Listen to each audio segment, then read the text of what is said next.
శ్రీమాత్రే నమః. అందరికీ శుభోదయం అండి.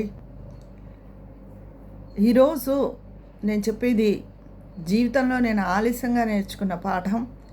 మీరందరూ నాలా ఆలస్యంగా నేర్చుకోకుండా ఇందులో మన ఛానల్ చూసి వాళ్ళలో చిన్నవాళ్ళు, ఇంకా 30 ఏళ్ళ వాళ్ళు, జీవితంలో కొంచెం మొదలుపెట్టి కొంచెం 5-6 ఏళ్ళే అయిన వాళ్ళు, 10 ఏళ్ళు అయిన వాళ్ళు, వీళ్ళు ముందుగానే ఈ పాఠాన్ని నేర్చుకుని సుఖపడాలని నేను కోరుకుంటున్నాను. ఈ పాఠంలో నేర్చుకున్న విషయం, నేను మొహమాటానికి వెళ్ళకూడదు, మొహమాట పడకూడదు. మనకు నచ్చని విషయాన్ని నిక్కచ్చిగా చెప్పాలి. నిక్కచ్చిగా చెప్పేవాళ్ళంటే చాలా మంచిదికి నచ్చదు. ఎందుకంటే వాళ్ళు నిజాయితీగా ఉన్నా, వాళ్ళు ప్రేమని పంచే వ్యక్తులైనా సరే, నిక్కచ్చిగా చెప్పే మాట అవతల వాడికి నచ్చదు. కానీ మనం నిక్కచ్చిగానే చెప్పాలి తర్వాత వచ్చే కష్టాల కన్నా. ఈ నిక్కచ్చితనం అన్నది, అంతకుముందు మనం ఎన్ని మంచి పనులు చేసినా ఒక మాట కొంచెం నో అని చెప్పేటప్పుడు వాళ్ళు తట్టుకోలేరు. కానీ మన జీవితం అంతా ఎస్ ఎస్ అని వాళ్ళకి చెప్పగలమా? చెప్పలేం కదా. అందుకని ఈ విషయాన్ని ముందే నేర్చుకోండి, మొదటే కట్ చేసేయండి. అందుకే పెద్దవాళ్ళు చెప్తారు, అంత్య నిష్ఠూరం కన్నా ఆది నిష్ఠూరం మేలని. తర్వాత మన్ని ఎలాగా మొన్న ఏదో రకంగా నింద వేస్తారు, దానికన్నా మొదటే ఆ విషయాన్ని కట్ చేసేసుకుంటే గొడవ ఉండదు. తర్వాత ముఖ్యమైనది జీవితంలో ఆర్థిక భద్రత. మీ కుటుంబ బాధ్యతల కోసం కానీ, మీ పిల్లల కోసం కానీ, ఏదైనా సరే మీ భద్రతను మీరు మర్చిపోవద్దు. మీ దగ్గర ఉంటే మీరు ఎవరికైనా ఇవ్వగలుగుతారు. మీ దగ్గర ఉంది కదా అని ఇచ్చేసుకుంటూ వెళ్ళిపోతే మీ భవిష్యత్తే ప్రశ్నార్థకం అవుతుంది. అది నేను ఆలస్యంగా తెలుసుకున్నాను, కానీ ఇప్పటికైనా తెలుసుకున్నానని సంతోషిస్తూ ఉంటాను. కానీ ఇది మొదటే తెలుసుకుని ఉండుంటే ఇంకా జాగ్రత్తగా, ఎంతో ధీమాగా, ఎంతో గొప్పగా ఉండొచ్చు. మన లైఫ్ని లీడ్ చేయొచ్చు. అందుకని ఎవరి మీద ప్రేమతో కానీ, అది కొంతవరకు ఎవరికైనా రెక్కలు వచ్చే వరకే మన బాధ్యత. ఆ తర్వాత కొంత బాధ్యత ఉంటుంది తర్వాత. అంతేగాని ఎవరి లైఫ్కి మనం పూర్తి బాధ్యత కాదు. అందుకని మనం చూసుకోవాలి ముందు. మనమే సరిగ్గా లేదే మనం ఎవరికైనా ఏం చేయగలుగుతాం? మనకి భద్రత, మనకి పర్వాలేదు అనుకున్న తర్వాతనే ఏదైనా ఎవరికైనా చెయ్యాలి. తనకు మాలిన ధర్మం వద్దు. ఇక్కడికి 2. ఫస్ట్ది, ఏ విషయమైనా నిర్మోహమాటంగా చెప్పడం నేర్చుకోండి, మొహమాటానికి వెళ్ళొద్దు. రెండోది, అతి మంచితనం, తనకి మాలిన ధర్మం వద్దు. ఎవరి దగ్గరైనా సరే, అది ఎంత మీకు రక్త సంబంధమైనా సరే, ముందు మీ సేఫ్టీ చూసుకోండి. మీ సేఫ్టీ చూసుకున్న తర్వాత ఏదైనా. ఎప్పుడు జలంధ్ర గారు చెప్పేవారు, ఎప్పుడు మనిషి స్వార్థంగా సంపాదించాలి, ఆ తర్వాత నిస్వార్థంగా దాన్ని పంచాలి. అసలు మొదటే స్వార్థం అన్నది లేకపోతే నువ్వు ఎలా సంపాదించి దాచుకోగలుగుతావు? ఆ దాచుకోవడమే లేకపోతే ఎవరికైనా ఏదైనా ఇవ్వగలుగుతావు అంటే ఇస్తావు. నువ్వు సంపాదించింది ఇచ్చేస్తూ ఉంటావు. అప్పుడు అది నీ భవిష్యత్తుకే ఒక ప్రశ్నార్థకం అయిపోతుంది. అందుకని ఆ పొరపాటుని కూడా ఎవ్వరూ చెయ్యొద్దు. ఇకపోతే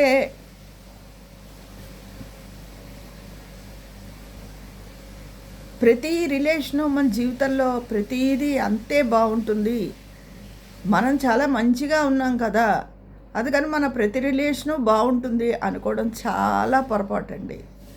మనం ఎంత మంచిగా ఉన్నామో, ఎంత ధర్మబద్ధంగా ఉన్నామో తెలిసేది భగవంతుడికి ఒక్కడికే.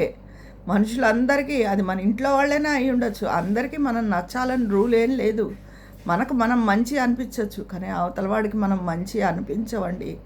ఏదో ఒక సందర్భంలో వాళ్ళకి ఏదో ఒక మాట, మనల్ని ఏదైనా అందలుచుకున్న వాళ్ళకి ఒక చిన్న విషయం చాలు, దాన్ని పట్టుకుని కూడా మనని నింద వేయడానికి ప్రయత్నిస్తారు. అది ఎంత మంచితనం, నిజాయితీ మనలో ఉన్నా సరే. ఎందుకంటే మనం ఏమిటి అన్నది ఒక భగవంతుడికే తెలుసు. ఎవరి అంతరంగము ఎవరి ఇంట్లో వాళ్ళకైనా తెలియదు. ఎందుకంటే ఏదో ఒక విషయంలో చిన్నది నో అనో కాదనో ఏదో మనం చెప్తాం, అంతే, అక్కడితో మనం చెడ్డవాళ్ళం అయిపోతాం. అందుకని మీరు మీ ప్రవృత్తి మానుకోవాల్సిన అవసరం లేదు. మీరు ఎలా ఉంటారో మీరు మీలాగే ఉండండి, మంచిగా ధర్మపరంగా సూటిగా వెళ్ళండి. కానీ అవతలవాడు ఏమైనా అనుకుంటాడేమో అనుకోవడంతో మీ బతుకంతా అవతల వాళ్ళ కోసం బతకడంతోనే సరిపోతుంది. అలా వద్దు, మీకోసమే మీరు బతకండి. అలా అని స్వార్థంగా బతకద్దు, నిస్వార్థంగానే బతకండి. కానీ ఇంకా అవతల వాళ్ళకి లోబడిపోయి అవతల వాళ్ళు ఏమైనా అనుకుంటారేమో అనుకోవడంలో మీ జీవితంలో విలువైన సంతోషాన్ని మీరు కోల్పోతారు. అందుకని నిస్వార్థంగా ఉండండి, మంచిగా ఉండండి. మీ నిజాయితీని భగవంతుడు ఎప్పుడూ గుర్తిస్తాడు.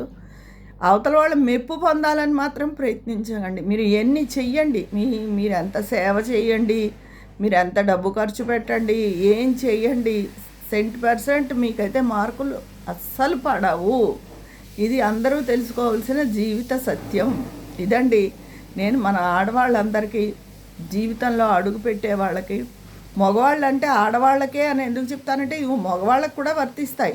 కానీ వాళ్ళు ప్రత్యేకించి ఆడవాళ్ళ వీడియోలు చూడరు కాబట్టి నేను మన ఆడవాళ్ళకి అని ప్రత్యేకంగా చెప్పడం జరుగుతుంది. ఎందుకంటే మగవాళ్ళలో కూడా నిస్వార్థపరులు, మొహమాటస్తులు, మంచివాళ్ళు ఉంటారు. అది నేను చెప్పేది, మొహమాటానికి పోయి మిమ్మల్ని మీరు ఇబ్బంది పెట్టుకోవద్దు. ఆర్థిక క్రమశిక్షణ అన్నది మీకు మీరు ఆర్థిక భద్రతని ఏర్పరచుకోవడం అన్నది చాలా ముఖ్యమైన విషయం.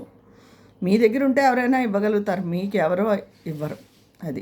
అది జ్ఞాపకం ఉంచుకోండి. ఒక నడి వయసుకు వచ్చిన తర్వాత ఆర్థిక భద్రత చాలా చాలా ముఖ్యం.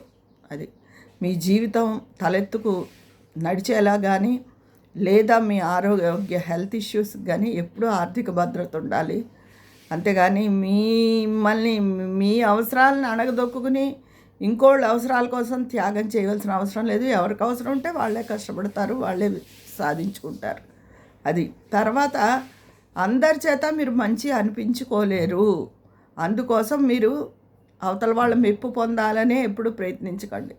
అది మీ వయసుకి, మీ వయసు అంటే చిన్నవాళ్ళైనా చెప్తున్నాను, మీ ప్రవర్తనకి సరి అవ్వదు. ఎప్పుడు మిమ్మల్ని టెన్షన్లో పెడుతుంది. అవతలవాడు ఏమైనా అనుకుంటాడేమో. జీవితం అంతా ఈ అనుకోవడంతోనే మనకి గడిచిపోయి టెన్షన్స్ వచ్చేసి బీపీ వచ్చేస్తుంది. అదే ఎవరు అనుకునేది వాళ్ళు అనుకుంటారు. నువ్వు ధర్మంగా ఉన్నావా, నువ్వు కరెక్ట్గా ఉన్నావా లేదా అని ఆ పంచభూతాలే భగవంతుడు.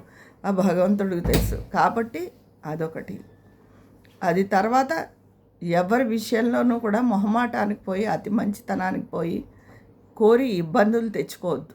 నేను మొన్నే చెప్పా కదా, సంతకాలు షూరిటీల విషయాల్లో జాగ్రత్త. ఆడవాళ్ళు కూడా ఇరుక్కునే అవకాశం ఉంటుంది ఏదైనా మొహమాటానికి కొద్ది. అందుకని మగవాళ్ళకేనే కాదు, ఆడవాళ్ళు కూడా ఈ షూరిటీల విషయంలో ఉద్యోగం చేసి వాళ్ళు ఇబ్బంది పడే పరిస్థితులు ఉంటాయి. అందుకని నో అనే చెప్పడం మొదటి నుంచి అలవాటు చేసుకోండి. అప్పుడే మీ జీవితం సుఖంగా కొనసాగుతుంది. అందరూ జీవితాన్ని లీడ్ చేసుకోవడం అనేది ఈ 3 పాయింట్లు రాసుకోండి. రోజు వాటిని మననం చేసుకుంటూ ఉండండి. ఆ ప్రకారం వెళ్ళండి. అందరి చేత మనం మంచి అనిపించుకోలేము. అలాగే నో చెప్పడం అలవాటు చేసుకోవాలి. అతి మంచితనానికి వెళ్ళి ఏది ఆర్థిక విషయాల్లో తలదూర్చకూడదు అని చెప్పి, మనకి వీలైన సహాయం ఊరికేనైనా చేయాలి తప్ప సంతకాలు పెట్టడం లాంటివి చేయకూడదు. తర్వాత మనం అందరి చేత మంచి అనిపించుకోలేము. తర్వాత మన ఆర్థిక భద్రత, మన హెల్త్కి సంబంధించి మనకు భయం లేదు అనిపించుకునేలా మనం ఉండాలి. తర్వాత అన్నిటికన్నా ముఖ్యమైన విషయం, అందరికి ఎంత నువ్వు సేవ చేయి, నువ్వు అవతలవాడికి ఎంత డబ్బు ఇయ్యి, అవతలవాడితో ఎంత వాడికి అనుకూలంగా ప్రవర్తించు. నేను 100% ఎవ్వరూ మంచి అనరండి. అందుకని ఎవరు మన మంచి అనక్కర్లేదు, అందలం ఎక్కించక్కర్లేదు. నేను ఎప్పుడు చాలా వీడియోలో నేను చెప్పాను, భగవంతుడి ముందు మనం తలదించుకోకుండా ఉండాలి. మనుషుల ముందు కాదు. మనుషులు నేను నాలుగు అంటారు, ఎలా అయినా మాట్లాడతారు. ఇలా ఇష్టమైతే ఇలా మాట్లాడతారు, లేకపోతే అలా మాట్లాడతారు. ముందు మనం చేసిన ఉపకారాలు కానీ అవన్నీ గుర్తుండవు మనుషులకి. ఆ టైంకి వాళ్ళ ఎమోషన్స్ ఎలా ఉంటే అలా మాట్లాడేస్తారనమాట. అంతేగాని విలువ ఇవ్వాలి అన్నట్టు మాట్లాడరు. అలా ఉండేవాళ్ళు చాలా తక్కువ మంది ఉంటారు, విలువలు పాటించి వాళ్ళు. అదే భగవంతుడి ముందు తలదించుకోకుండా ఉండాలి. మన జీవితాన్ని ఒక రాజులాగా, ఒక రాణిలాగా మనం కొనసాగించాలి. ఒక క్రమబద్ధమైన జీవితాన్ని ఎప్పుడూ ఏర్పరచుకోవాలి. పొద్దునే లేవడం, ఒక్క పాదో గంటైనా మన జీవితంలో భగవంతుడికి కేటాయించి ఇంట్లో నిత్య దీపారాధన జరగడం, తర్వాత మన టిఫిన్ బ్రేక్ఫాస్ట్, తర్వాత వంట, జాబ్కి వెళ్ళి వాళ్ళు గబగబా ఈ పనులు ఫాస్ట్గా లేవాలి. ఎప్పుడు జీవితంలో ఒక అరగంట ముందు లేచిన జీవితం సక్రమంగా ఉంటుంది. ఎప్పుడైతే నువ్వు బద్ధకానికి తావిచ్చావో నీ జీవితం అంతా అస్తవ్యస్తంగా ఉంటుంది. ఆ రోజంతా అస్తవ్యస్తంగానే ఉంటుంది. ఆ ఒక్క అరగంటే కదా అనుకుంటా, ఆ అరగంటలోనే మన పనులన్నీ తారుమారు అయిపోతాయి, అరగంట బద్ధకంలోనే.